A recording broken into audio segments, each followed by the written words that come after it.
अर्काको गाउँमा हल्ला गर्ने मान्छे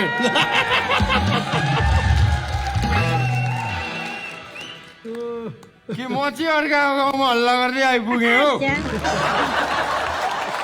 तर होइन दिपा दिदी यहीँ हुनुहुँदो रहेछ हामी भनेको यही गाउँको मान्छे हो यो गाउँले हामीलाई राम्रोसँग चिन्दछ चेयर्स एभ्रीबडी कहाँ चलिरहेको सोमा जाड खाँदै छिरेको हौ चल्छ सो चलिरहेको सो भयो भ्युज तल तल तल तल जान्छ होला तर सोल्डी अनि मान्छेहरू त बजारमा पेट्रोलको भाउ बढ्यो भनेर तनाव लिएर हिँडेका छन् त अनि के भयो त अनि खोइ कहाँ बढ्यो पेट्रोलको भाउ मैले बाइक किनेदेखि आजसम्म 500 रुपियाँमै हालेको छु त पेट्रोलको भाउ बढ्या होइन रहेछ सोल्डी के भएर त पेट्रोल चाहिँ घट्या रहेछ नि यो के तालको जमाना आयो पेट्रोल हाल्ने बित्तिकै रिजर्भ लाउनु पर्ने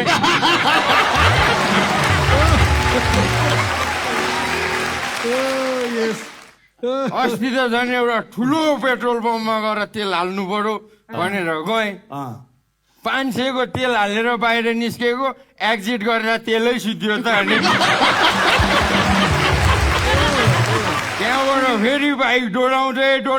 डोराउँदै इन्ट्री हाने ल दाजु अब पैसा सिद्धिको 300 रुपियाँको तेल दिनु न भनेको कुन कानमा भन्छ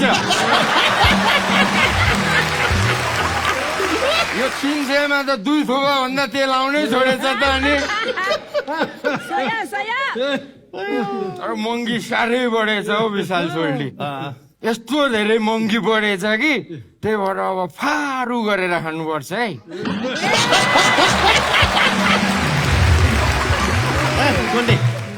यत्रो लिजेन्ड तुलसी घिमिरे बोलाएको ठाउँमा त रक्सी नखाँदै आउनु पर्दैन भने कस्तो लिजेन्ड क्यान अन्डरस्ट्यान्ड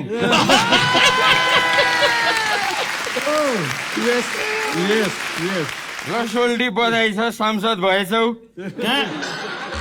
कहाँ सांसद भयो भने म सांसद भएनौ होइन नि मैले पहिले भनेको थिएँ नि जाँडाको कुरा भनेर पत्याएनौ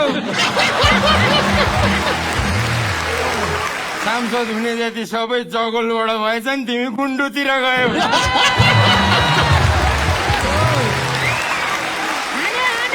तर सोल्डी यो सरकार परिवर्तन भइसकेपछि त नियम त कडा भएछ नि के नियम कडा भयो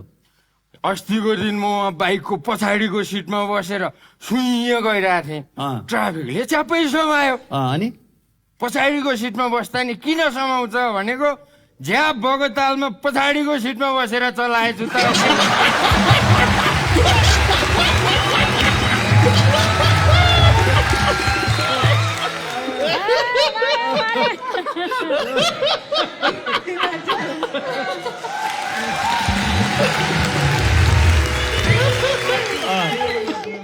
मलाई त ट्राफिकले च्याप्प समातेर ओ चढ्या लाइसेन्स देखा भन्छ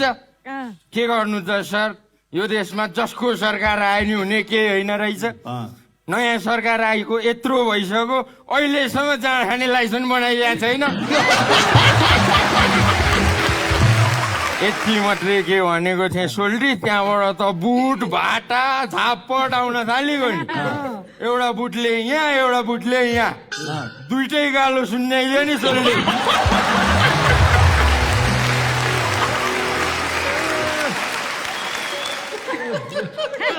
अहिले त झन् यहाँ राम्रोसँग बस्नु नि भएको छैन सुत्नु नि भएको छैन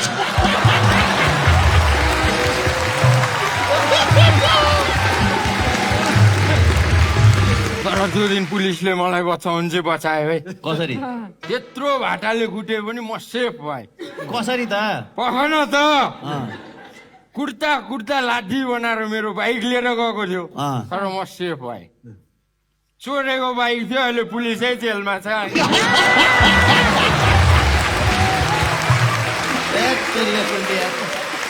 तर अनि सोल्डी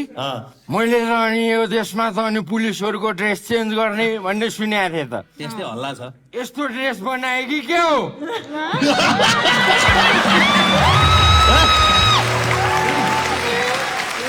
तर सोल्डी अँ, अब यो देशमा पुलिसहरूले पनि ड्रेस चेन्ज गर्ने भनेको छ अँ, अब हामीले पनि उनीहरूभन्दा बाठो हुनु पर्यो क्या सोल्डी कसरी अब हामी पनि खाने स्टाइल चेन्ज गरिदिने हो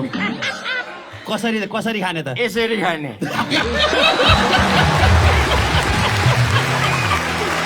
तर सोल्डी अब यही हो अग्रम बग्रम यताउतिका कुरा भइरहन्छन् अँ, अस्ति एक दिन चाहिँ म राति झ्यापबाट कोसँग झगडा खेलेछु कोसँग त्यही कोसँग झ्यापको तालमा अब अनि कुटाकुट खेलेर लाडी कुटाइ खाएर घर गएछु बिहानै उठेपछि त म त रासोपा भइहालेँ नि सोल्टी कसरी हो शरीरभरि निलै निलो थियो त अनि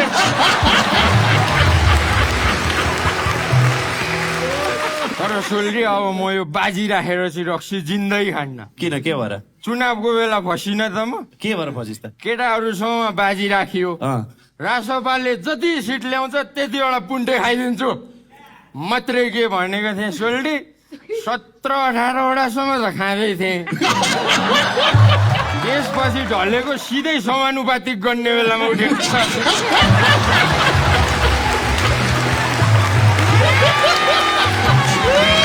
हुन त मेरै बुद्धि उस्तो नि सोल्टी एमालेको सिट जति खान्छु भन्नुपर्ने रहेछ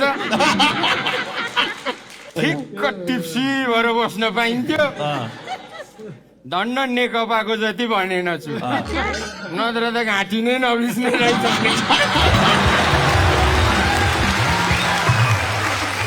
तर पनि ठिकै छ सोल्टी यो चुनाव भन्दा अगाडि चाहिँ अब रक्सी छोड्नु पर्यो रक्सी त छोड्नै पर्ने हुन्छ भनेर बालेनले जित्यो भने रक्सी छोडिदिन्छु भनेको थिएँ यस्तरी जित्यो कि खुसीले खान थालियो तर अब त्यस्तै हो अग्रम बग्रम यताउति धन्न यति धेरै रक्सी खाइन्छ र काठमाडौँमा बस्न सकिया छ सोल्टी रक्सी खाएर काठमाडौँमा बस्न सकिन्छ बुढा? यति धेरै रक्सी खाइन्छ र त बोतल बेचेर भाडा तिर्न पुग्छ नि आफ्नो फेरि घरपेटी नै कबाडी अँ, बिहानै म उठ्नुभन्दा अगाडि बोतल उठाइसक्छ त अनि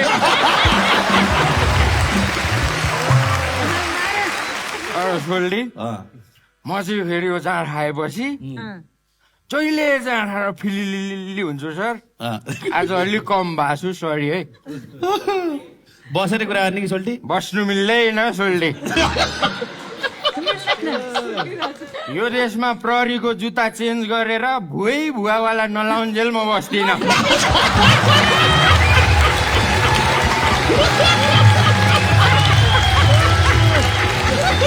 सोल्डी म क्या अँ, जहिले रक्सी खाएर झ्याप भएर घर जान्छु भन्यो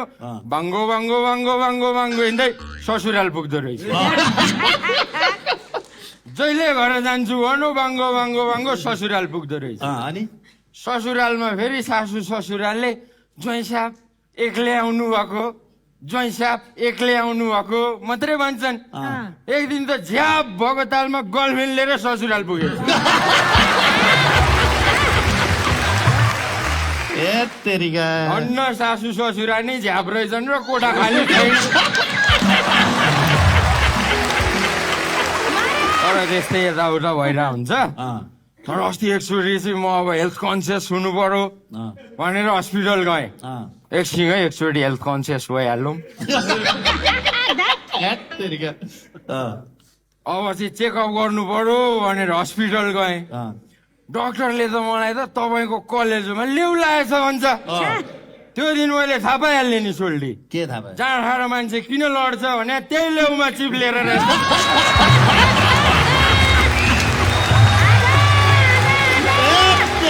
तर सोल्डी अब यताउता अग्रम बग्रम त्यही हो अब कस्तो राम्रो हाँस्नु भएको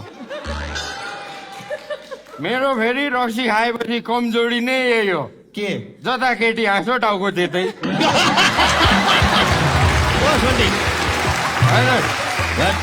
बुवा आमा यहीँ हुनुहुन्छ भेट्ला सासू ससुरा नमस्कार नमस्कार नमस्कार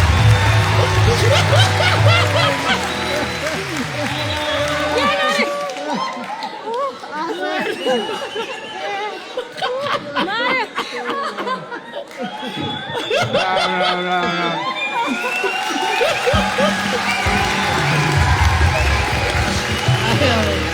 ल अब परिवारै आउनु भयो रहेछ टिका सिका दक्षिणा रेडी गरिहाल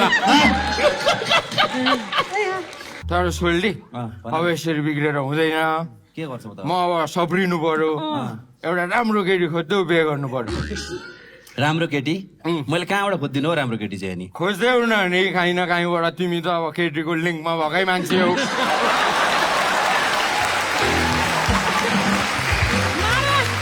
यसो गरौँ नि त दिवा दिदीको बिहे भएको छैन कस्तो कुरो गर्दो रहेछ यो मान्छे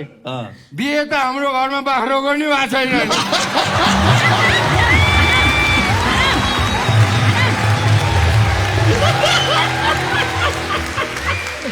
जसको बिहे भएको छैन भनेर उहीसँग बिहे गर्नु दिदी भने त दिदी हो नि त नि कुरा गर्दो रहेछ तर मैले अब दोस्रो बिहे नगरेर मेरो उपाय नि छैन सोल्डी अनि पहिलो बुढी चाहिँ कहाँ गई त पहिलाको बुढी अब दोस्रा जाने कुरो भएन पहिला गइनी भने यस्तो जाँड खानेसँग के को बस्छु भन्थे गाँजा खानेले लगेछ अब त्यसको पनि जिन्दगी हाँसेरै बित्ने भयो साला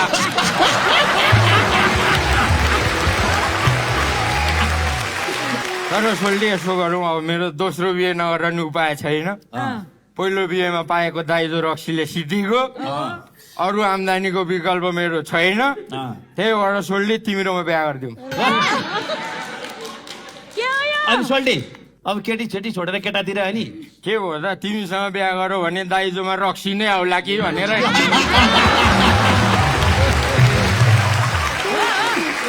गरिदिउ सोल्डी त्यसमा तिम्रो र मेरो चोइस एउटै हो तिमीलाई पनि पुन्टे मन पर्ने मलाई पनि पुन्टे मन पर्ने अब यो दुनियाँलाई थाहा छँदैछ बिहा नगरी पुन्टे हुँदैन तर अब यो देशमा नयाँ सरकार आइसक्यो सोल्डी अब भने हामीले हाम्रो मागहरू खुलेर राख्नुपर्छ कस्तो माग त आफूलाई मन परेका कुराहरू खुलेर माग्नुपर्छ राखौँ त के हो यो यतापट्टिको मेरो कुर्ता लगाएको तिम्रो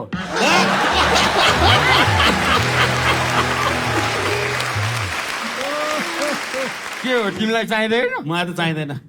चाहिँदैन रे होइन यो मान्छेले मलाई भित्रभित्रै मन पराइरहेछ कि क्या हो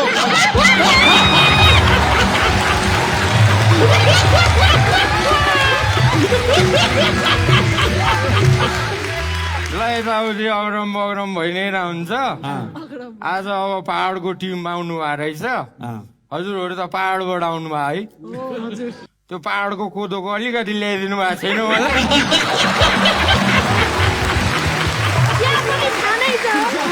फिल्म त चलिहाल्छ रक्सी त खानु पर्यो नि अनि यस्ताले बनाएको फिल्म त हलमा चलिरहेको थियो लेजेन्डरको फिल्म पवाले चल्छ ल हजुरहरू चाहिँ रक्सी खानुहुन्छ कि खानुहुन्न कोही के भनेको कोही खानुहुन्न पैसा त दरो बत्तो रहेछ त मलाई खुवाउनु न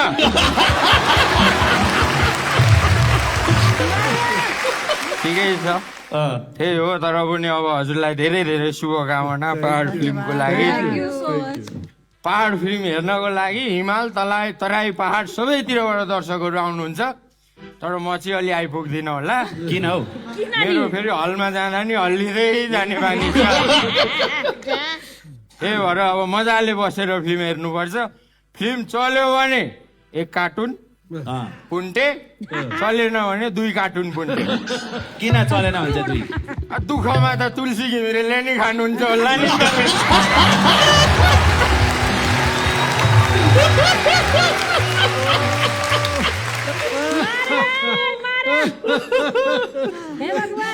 ल त्यही हो अग्रम बग्रम यताउति भइरहन्छ